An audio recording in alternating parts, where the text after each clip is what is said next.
Hey everyone, it's Alicia from AMBY, and as you can probably tell, the start to this video is much different than our other AMBY interviews, and there's a good reason for that.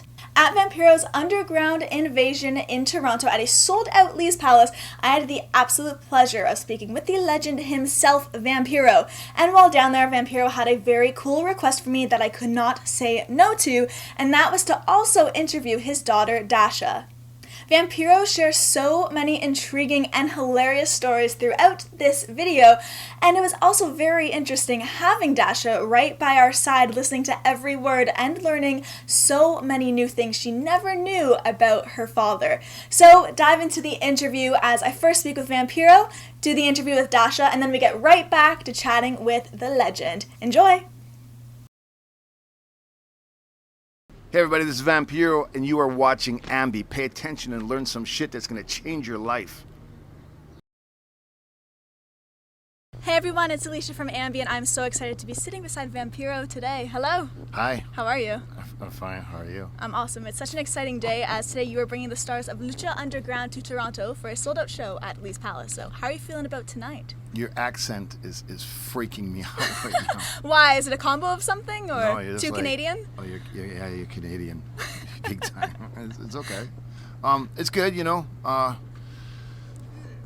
kind of grew up in Toronto, and before I left to Mexico City to become a professional wrestler, you know, I was always dreaming and hoping and you know, looking at the stars, trying to figure out one day, you know, what was going to become of my life. And then now to be here today in the position that I'm in, and to be representing these companies, and I remember being a street kid here in Toronto and now having a television show that's on the El Rey network, that's on Netflix, to be involved in that kind of stuff. It's a little bit overwhelming, but it's kind of neat. Sure. Absolutely love your commentary on Lucha Underground. I feel like you and Matt have such a connection. Obviously, there's a lot of insight going on there. I feel like you have a lot of freedom, though. Is that the case? Because you just have fun, you swear, you kind of say what you want. Yeah, speaking of swearing, I don't mean to do it, but every now and then it jumps out. Oh, you can on here, don't worry. Okay. It's kind of like when I was approached to do Lucha Underground, I was done with wrestling. I was at a point in my life where things were different. I wanted to dedicate myself to another career path, and I was very... I was in a certain situation that I was, my daughter was going through some things in her life, and she was about to start living with me full time, and I was going to be a single dad, and I kind of had to figure out what I was going to be able to do that was going to allow me to be a responsible parent, and trying to get away from Vampiro and have a new career path in life. But I can't get away from Vampiro. It's what I do best, because it's really who I am. And then all of a sudden, Lucha Underground kind of pulled me in, and it's kind of like I was looking at all this stuff, and it was in Hollywood, and I was watching, and I was thinking, fuck, these guys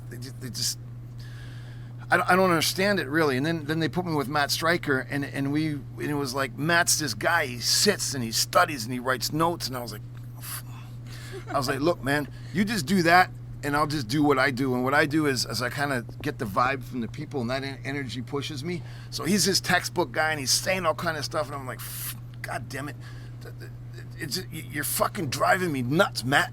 You know what I mean? And it just worked. Like, he's like my brother, and he's like that nerd in high school that was kind of cool, but got bullied and didn't have the cool kid. Not that I'm the cool kid, but I'm a fucking lot cooler than he is. And and it's just that relationship. And he's so good at what he does. He makes me look good because I don't know what the fuck I'm doing. You know what I mean? Well, here I have a couple of stars who are on Lucha Underground, and I just like to say their name and hear some of the first words that come to mind when you think of these incredible athletes. All right? Sure. All right. The first one is Willie Mack. Willie Mack. Willie. I love Willie because he's got this thing. He's kind of cross-eyed, you know. They got one eye that moves when he talks. I don't know what the fuck's going on. Sometimes I'm looking at him in the ring. He's going to hit guys, but one eye's over there. I'm like, I don't know how the fuck he does that kind of stuff. Cause he's kind of, you know, he looks like a big honeybee with that afro hair that he has. You just kind of want to hug him and take him home and put him on your shelf. You know what I mean? And give him fish food.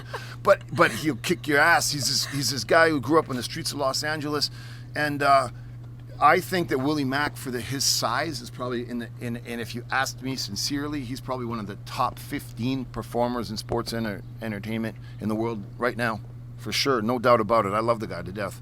How about Matanza? it took us a long time to find the right guy to fill that role, because it's a special role. Mm-hmm. He's an important part of the history of the show and the culture of the show. So we when we found the guy who's doing that character, it was a lot of work, and that's my job, is to develop these characters, and I love it. And they were like, we need this guy to be a psychopathic killer, and I said I could probably figure a way to find how to make that work, right? And it's fun, man, because if you really knew who that was and what he's like, he's just like, yeah, okay, yes, sir, please, no. He's just so timid and humble. I might have a bit of insight into that. I completely agree. And this is like, motherfucker, would you stop being so... And he hits a guy. He says, I'm sorry. And I'm like, stop that. You know what I mean? You gotta be mean, menacing. Yeah, the monster. It is what it is. And for the last one, Pentagon Dark.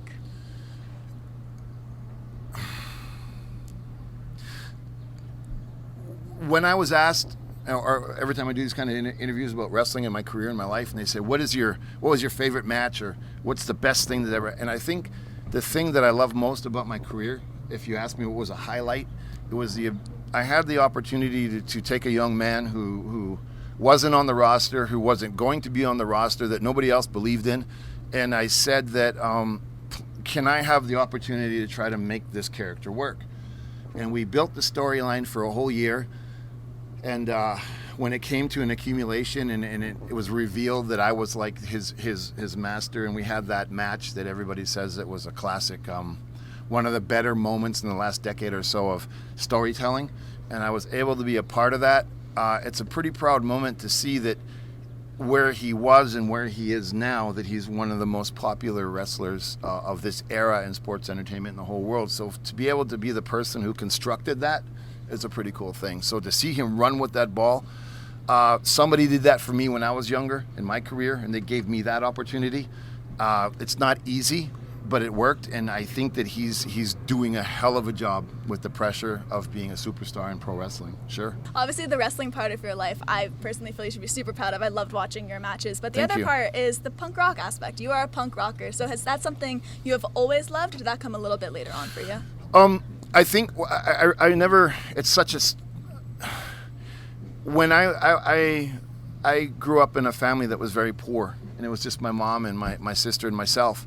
And I was a bigger guy when I was younger. I was kind of this size when I was like 11. And so I was picked on at school all the time, and I was bullied because, the Frank Monster, Frankenstein, all that kind of stuff. And I was really shy, and I was really insecure, and I didn't have a lot of opportunities to make friends. And I'll never forget it, and it's such a morbid story. But my mom was in charge of renting out a house. And one of the young men committed suicide in the house. So we had to go and clean up the house. Okay. And when I went in there and I saw his record collection, and I saw the record cover for the record London Calling from The Clash. And when I saw that, there was something in me that just kind of snapped. And that same week or so later, after that, I kind of got curious as to what is that energy of somebody breaking a guitar. I didn't know. And there was this television show that used to be on TV called Fridays, and it was kind of like the competition for Saturday Night Live in the early 80s, like 1980, 81. And I watched it, and there was this band that came out, and they were called the Stray Cats. And I just remember these guys in leather jackets and skinny jeans, and this dude had this huge rockabilly pompadour. And I was like, I don't give a shit what happens to me in life, but I am going to play guitar in a band just like that. So I went and I cut my hair, and I had this huge rockabilly thing, and I got bullied more at school. And I started taking safety pins and pegging my jeans so they were tighter around the ankles. And I started wearing dress shoes, with points on them, and turning the collar up on my jean jacket. And on a hockey tournament, one of the guys who was over from Sweden told me about the Sex Pistols and Sid Vicious and Johnny Rotten, and when I saw a picture of the Sex Pistols, because back then you couldn't see or hear things, there wasn't no MTV, and there certainly wasn't the internet. And where I lived in Thunder Bay, there was a record store called Records on Wheels, and I went in there, and it was all alternative music, and I saw the record cover. It was pink, and it said "Never Mind the Bullocks, Here's the Sex," and I was like, I was so, I started, I remember crying and shaking, and I begged my grandmother to lend me money to buy the Stray Cats album and the Sex Pistols record. I went home and I put the Sex Pistols record on. When I heard the first strum of the guitar and I heard that, I was like, my life is fucked. Hockey's out the window. School is gone. I am going to be a punk rocker, and I'm going to play in a band, and that's what I want to do. So as soon as and then I read an interview with The Clash, Mick Jones, a guitar player. He says, punk rock is something you don't learn. It's either born with you and it's in you, or it's not. And there's that whole thing back then, you know, like... It's a mentality. It's a lifestyle. And yeah, and then I started to find out about the Ramones and Iggy Pop and New York Dolls, and that was it. I started getting tattoos in high school, and I never even went to school, and I wanted to be in a band, and it just didn't get over very well, as you can imagine. And then I remember going to buy the Ramones' first record, and back then, you know, my little sister would play with the stereo, so she would turn the balance of the speakers to side without even knowing, and I put the Ramones record on, and she had it all the way to the left, and the only thing you heard was the bass guitar. Then I turned it to the right, the only thing you heard was a guitar, because it was recorded so cheaply. And I saw then and there that I listened to that record and there was a guitar, and I just started to put my finger on the guitar and listen to that Ramones record and figure out the notes. And all of that stuff happened within a year. So as soon as I just knew that I was different. Wow. And I knew that it was in me, and I was born to be one of those kids that stood up for everybody else that needed somebody to raise the middle finger for the generation. And yeah, that's kind of the way it went. I love that. Something cool is you had mentioned the excitement of breaking a guitar, seeing people and thinking about that aspect. You actually just bought a Gretsch guitar, which is something that you've been wanting for such a long time. I've been wanting that Gretsch guitar since I saw the Stray Cats, and I never had the money to do it. And I thought to myself, fuck, I'm turning 50 years old. I got to do something for myself, because I don't have anything, right? I bought myself the guitar for my birthday, yeah. One of the bands that you used to be in, you guys, after all of your rehearsals, would watch a specific movie. So I was wondering, how many times do you think you've actually seen Repo Man? Fucking more times than anybody else on this planet, that's for sure. Yeah, man, only an asshole dies for a car. We watched Repo Man, and the cool thing about Repo Man is because Iggy Pop did the song, right? And it was just like, we would, I don't know, Repo Man, I think shit. I know Repo Man better than I know my own skin, you know what I mean? We watched that movie like... that many times. Yeah, we kind of wore the tape out more than once. And you didn't just play in a band, love other bands, you actually were the bodyguard for Milli Vanilli. Yeah, I was. What was that experience like? Kind of take us behind the curtain. Well, there was a band from Toronto that was pretty well known in its time, Platinum Blonde. Mark Holmes, I was his trainer in Gold's Gym. And he told me, he says, I just got a part in a movie called Eddie and the Cruisers 2, which was obviously a pretty important rock and roll movie as well. He says, can you come to the movie set in Montreal and be my trainer during the shoot? And I said, yeah, of course. That's where I met Michael Pere, who was Eddie. And after the movie, he said, I'm going to Italy to do another movie. Would you like to move to Los Angeles and house sit for me? I'm like, yeah, of course. So I was like this 19-year-old kid, and I went to Hollywood, and I lived in this house in Beverly Hills. And he says, I got you a job in this club called Rubber. And the guys who promote the club is this actor Mickey Rourke and this other guy Billy Idol. I said, I've heard of them. And so I started working as a doorman in this club. It was owned by Mickey Rourke. And I went from Thunder Bay to, I went to Montreal, and I floated around Toronto a bit, but I was still just a kid. And I ended up in Hollywood, and I was working at this bar, and they said, there's all these guys from New York City, and they were just hoodlums. And I kind of was around some hoodlums my whole life and shit. And I kind of figured it out. And there was all these mafiosos, guys from Brooklyn, and all these dudes, and I was just kind of, in awe of. And they said, you're not hip enough to work the front door, so you go work the VIP door.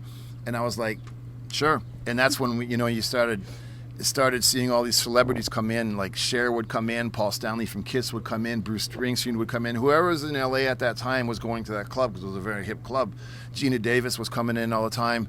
All these people. And I was just standing there looking at them, and I was like, fuck, these people, they suck. You know what I mean? They ain't cool at all. They're just fucking not happening. And I said, I could do that. I could fucking do it better than they could any day of the week. So I had to watch all these celebrities come in, and I got it, and I saw their bodyguards, and I kind of figured that shit out too, because when you're a hustler in the street, you learn these kind of things, and I got it. And one day, this girl, she was in love with Michael Pere, and she worked for Sandy Davis. And he had a talent agency who was promoting this band, Milli Vanilli. And to look good for Michael, she said, "You want to go on tour?" I said, "What do you mean go on tour?" She said, "Well, yeah, there's this band. They're going to do this world tour, this thing with MTV." I said, "Have you heard of Marky Mark and the Funky Bunch and New Kids on the Block and Lisa and the Cult Jam?" And I said, "No." I said, "Not really." And they said, "Well, yeah, this other band, Milli Vanilli, they're going to headline the tour, and we need a bodyguard and all that kind of stuff. And you kind of look like you could do that." And I said, "Yeah, sure." So my first show, I'll never forget it, was in Bakersfield, California. And I got there, I didn't know what the fuck I was doing. You know what I mean? And it was an MTV stage, and all these guys were there, and there was Marky Mark, and the New Kids on the Block were on their boss, and there was these two guys with braids in their hair, and I thought, they kind of looked like dancers, so maybe I'll just hang out. And I said, "No, that's Milli Vanilli." I said, "Who the fuck is Milli Vanilli? I don't know what Milli Vanilli is." And I said, "Girl, it's true." I said, "No." So I heard the song, and I was like, "Oh, those guys." And I was like, and I said, "Hey, man, my name is Ian, and this and that, and I'm going to be working with you and all that kind of stuff." And the one guy he said, "What?" And I was like, "Well, he doesn't understand English, speaking French, and the other guy's speaking German, but the song is in English." Mm-hmm. And I was like, and they were like, "Can you help me?" And yeah. And I said, "What's that?" And they said, "It's the words to the song." I said, "What song?" I said, "The Girl You Know It's True song." I said, "It's a fucking #1 hit. What are you asking me about the words for?" And right there, I was and I went to and he said, and the road manager was like, "Don't ask. Just don't ask." And at that night at the show, they were on stage, and I was at the side of the stage, and they were dancing and singing and all this stuff, but I was listening to the music out of the speakers, but out of the monitors, and I've played in bands and all that kind of shit, and there was nothing coming out. And it I was like, these fucking guys ain't singing. And I thought, okay, because they're dancing, right? Because they can't, because it would be like, yeah. And I was like, no, they don't even speak English. And it was like, oh man. It all started coming together. Well, but not really, because I don't know. You know what I mean? And then there was this guy, Tone Loc, and he had these LA Crip body fucking bloods, and there's a gang thing going on, and these were serious people back then in Los Angeles, the bandanas and the guns and everything. And I was like, what the fuck am I getting myself into? And they were laughing at Milli Vanilli. And Milli Vanilli was like, go and tell that guy, you fucking go and tell that guy to shut up. And that's when I heard his accent. It was so thick in German. I was like, I didn't get it. And then Young MC, he said, "Those motherfuckers don't sing." And I was like, "What are you talking about?" And he said, "They don't sing when they fucking speak the language. Were you stupid?" And that's where I kind of opened my eyes that they don't sing. Mm-hmm. So we had a meeting after about 2 months into the tour, because there was an accident on stage in Detroit where the DAT machine stuck. And it was over and over and over the same verse. And people were like, oh boy. Yeah. That's when it came out. And this was about 6 months before they won the Grammy. So they said, okay, fuck it. We're going to sing live over the DAT. And I was like, okay, I didn't get it. It's just like pro wrestling. You don't want anybody to know it's sports entertainment. And Chris Angel really doesn't walk on water, but you don't want to know how it happens. So these guys were about to do their thing, and we had a band meeting, and they were going to try to sing over the DAT. And I was like, okay, well, maybe they were just doing it because they couldn't sing and dance at the same time. And everybody was like, me, because I lived with those guys. I lived in their house in Beverly Hills, and I knew everything. And their manager, the guy who made the songs in Germany, Frank Farren, he did Boney M and all these other bands, these disco bands. And he was like, you tell those two fucking guys that if I don't get my share of the money from this MTV World Tour, that I am going to expose the real singers, and I'm going to tell everybody that it's fake. So they would, every time that they say, okay, yeah, tell them we'll meet him in England. So we went to England, and there was like, soccer stars from Manchester United and all these people and all this stuff. And I would look at Milli Vanilli, and they were like, you know, trying to steal a watch, and they were taking these things. And I was like, what the fuck are these two guys doing? Yeah. And we were pretty tight back then. And they were just two gangbangers from Europe, and they were just hustling. They were like, look, man, they're going to fucking catch us sooner or later. We're going to take everything the most we can. of it now. Yeah. Jeez. And I was like, I didn't know what I was doing. And I had my friend from Toronto with me at that time, because we were both together, and he was like, look, let those two fucking guys go and get high, and when they get high, you and me are going to take everything. I was like, okay. So, you know, that's the way it was. So we were just doing all this shit, and we would wait till all these famous rock stars and celebrities at the time would get high, and, well, you know,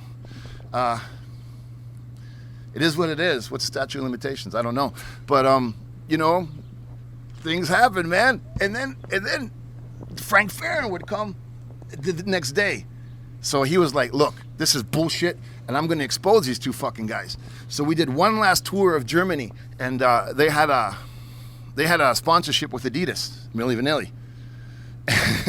They were like, could you go to Adidas' headquarters and get our stuff for the tour, our sneakers and jackets and stuff? And I was with my friend from Toronto, who was fucking corrupt beyond belief. And I was like, brother, what do you want to do, man? He goes, look, fuck those two guys. So we went to Adidas, and we probably took about, I don't know, $40,000 of merchandise. We just took everything. And I was like, dude, we got one taxi. And my friend was like, fuck it. He says, come on. Because he called me Billy back then. He said, put all this shit on your back. We're going to go on the Billy ride, which was like, you know, I don't know how the fuck I do it, but I land on my feet all the time. So we were going all over the place. We took all this merchandise, and we signed it. Beckham, blah, blah, Maradona. And we sold it to the fans. Really? Yeah, well, he did, I didn't. And then and then we come back, and Milli Vanilli was like, hey, we got a bill for like 180,000 euro. How come we have two pair of shoes, and one of them has got two left feet? That. So I don't know what happened, man. But anyways, that was another story for another day. And it finally got to the point where they won the Grammy.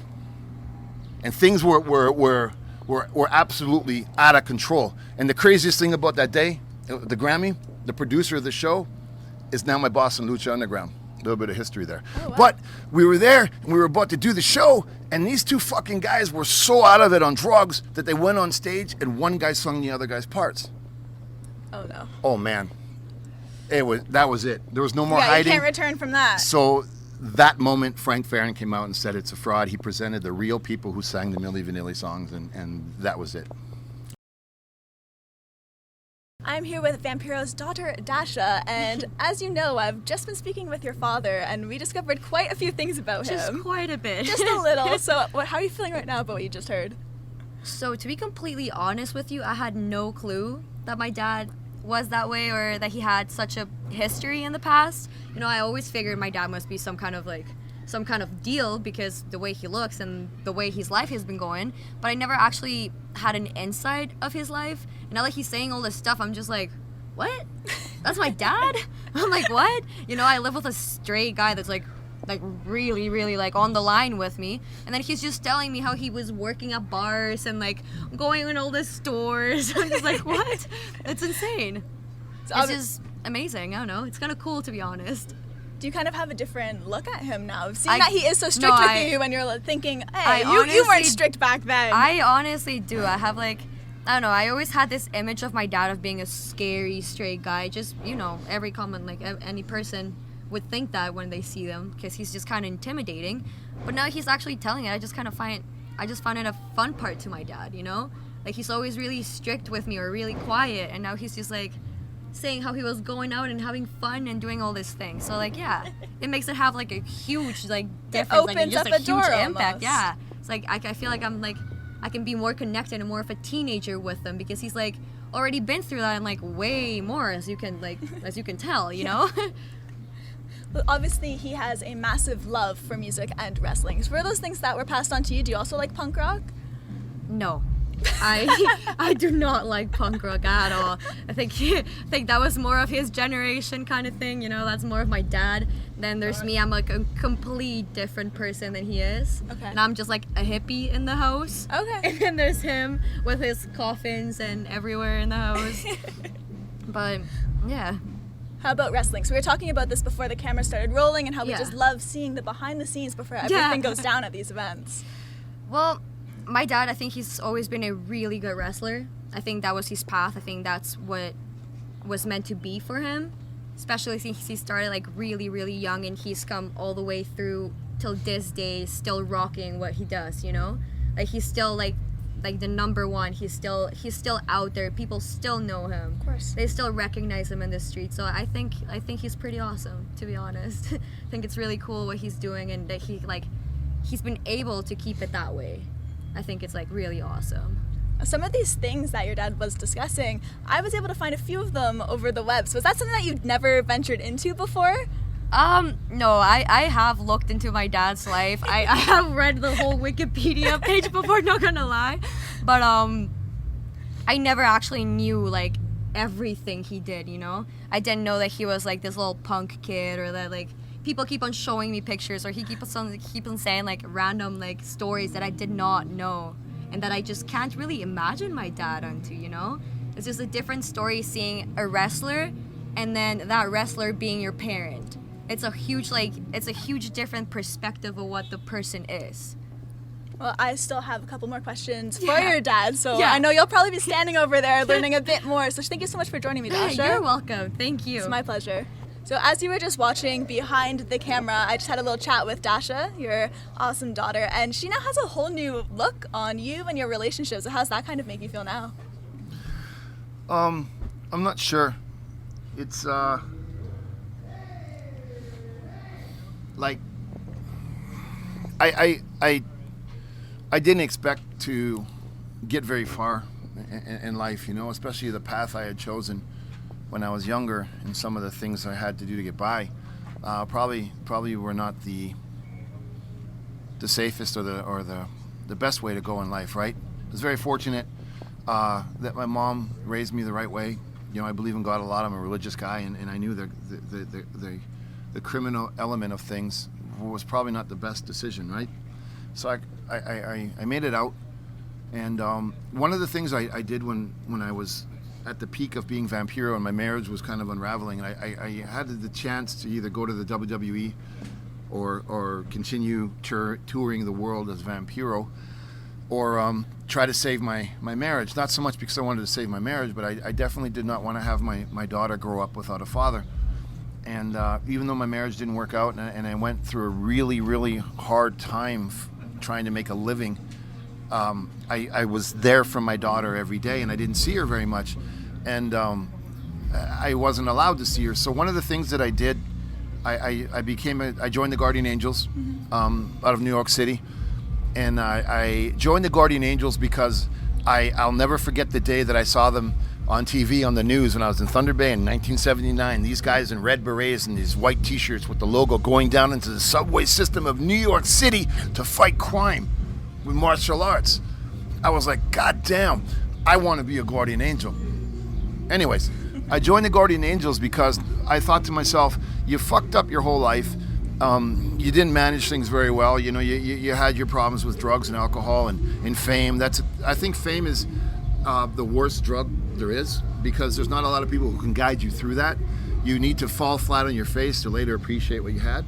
So I thought to myself, I called Curtis Lewa from New York City, the founder of the Guardian Angels. I said, listen, man, I've got this kind of story to tell you. I had the success as a pro wrestler. I influence a lot of people in Mexico. We do not have the positive message of a role model such as the Guardian Angels. And he flew me to New York City. He sent me out on patrol in Brooklyn and the Bronx with the original Angels. And I was on the trains in New York City for a long time with the guys for about 3 weeks every night. And he says, you know what? The guys have kind of voted you in. We're going to give you the chapter of the Guardian Angels in Latin America. I said, all right. And I said, the only reason I want to become a Guardian Angel because I want my daughter to walk the streets one day and somebody's going to say to her, maybe your dad wasn't there, but he did this for you. He cleaned up these streets so that you would have a safe place to run, you know, as a kid, as to grow up in. So I did everything to tell my daughter, you're going to find out about your dad. And I can't hide anything. Just understand that you can't judge. And don't ever say to me that, Dad, you did this, so I'm going to do it. Tell me the truth so that I can at least guide you through life's hardships. And I stuck with this. Is my 25th year in the Guardian Angels, and it's a street thing. It's where I belong. It's what I do to this day. It's inked on me. My whole back is the Guardian Angels logo, and it's a lifestyle, just like punk rock. And I fight for the underdog, just like I did when I was little. And my daughter sees that, and every now and then she's like, you know, Dad, you're confronting drug dealers. They're pulling guns on you. You come home, you're stabbed, you're beaten up. So what? And I try to tell my daughter, it's because you can't look at it as like somebody's out there fighting crime. Those people that I fight with or I try to stop, they never had love at home. So that's their way of saying, help me. So I'm doing everything I can so that she can see that. And I think she does. So, you know, when she sees me go off like this every now and then, I don't want her to know all these fucked up things I've done in life. You know what I mean? But she's gonna be a beautiful young woman one day. And she's the kind of girl, and it was so important for me to meet you, for her to meet you, because I look at what you do, and you're just doing your thing in this really horrible environment, and you're doing it, and you're schooling it, and now you're with your dad. I'm like, God damn, my daughter's got to see this, because she's gonna change the world someday on her own. You know what I mean? So I'm so proud of her, and I'm like, look, man, I don't want to sugarcoat this bullshit. And I'm not a knight in shining armor. You got to know where you come from, and you got to be who you got to be. So sometimes I'm like, fuck. I just hope I don't hurt her by who I am. But I guess it's okay. She knows I love her, and I do love her. So, you know, it is what it is. I want to say thank you so much first for the kind words. But when I was speaking with Dasha, she mentioned that she loves how you're just always full of stories. She never really knows what you're going to say next. And to talk about those stories, you actually have a television channel coming out soon, which is super exciting. The launch is coming out on your birthday. So what can you kind of share about that, just to wrap things up? What's to come? Fuck, I don't know. I have no clue. It launches Wednesday night. I don't know what it's gonna. I don't even know what I'm putting up there. I'll do that Tuesday. I can't. The thing about being a punk rocker, and the thing I've learned the most in life is this: you can't plan. The moment you plan, it fucks up on you. You gotta go with within your heart. So yeah, I've been promoting it, and I'm investing in it, and there's a lot of money involved, and there's a lot of things gonna happen. I'll know when I get there. Okay. I just want to say congrats on everything that is to come. Even though we don't know what it is right now, I'm sure it's going to be awesome. And thank you so much for joining me. It's all kind of cool shit. It's about music. It's about my life. It's about hanging out across backstage. No, I don't know. I just gonna put the camera on, turn it on. It's gonna, you know. I got to try to teach these young guys getting in the wrestling business how to eat on the road. Now that sounds like a stupid subject, but these motherfuckers spend 90% of their money eating shit food on the road. I can vouch. I've heard many of them talk about it. I've been a vegan for 7 months, and I'm telling you, it's the way to go, and you can change your life and save money. All these goofs go on the road, and they think that they're making a living and they're doing the right thing. No, fuck that. You got to bring money home and take care of your family. So I got to teach them how to do that kind of stuff, and I got to tell them the way it is, that kind of thing. I'm going to show you what it's like to be backstage with me as a wrestling producer, which is bullshit. I'm going to tell you stories about my favorite bands. I'm going to give you opinions on things that I like and don't like. I'm going to review movies, probably. I'm going to tell you what I'm reading and writing. I'm going to talk about all kind of shit. So what is it about? I don't know. Just turn it on and watch. Learn something. I look forward to turning it on. Thank you so much for joining me. Seriously, it means a lot. Thanks a lot. Thank you. It means a lot. It's my pleasure. Please, young people, especially girls growing up, if you watch this, you gotta use this as an example. There are people out there who are doing the right thing, and the right thing is this: don't focus on getting an education. Get an education here and here. How do you get an education here? You listen to your heart. You're an example for me and many other people. Congratulations on what you're doing, and please don't stop. That seriously means a lot. Thank you. Thank you. And remember, to everybody who's viewing, you can visit us at musicblogger.com for all exclusive interviews, features, videos, and so much more. VampiroTV.com launches Wednesday night. You got to pay for it, though, so don't be a cheap motherfucker. Get that credit card out. We'll see you next time.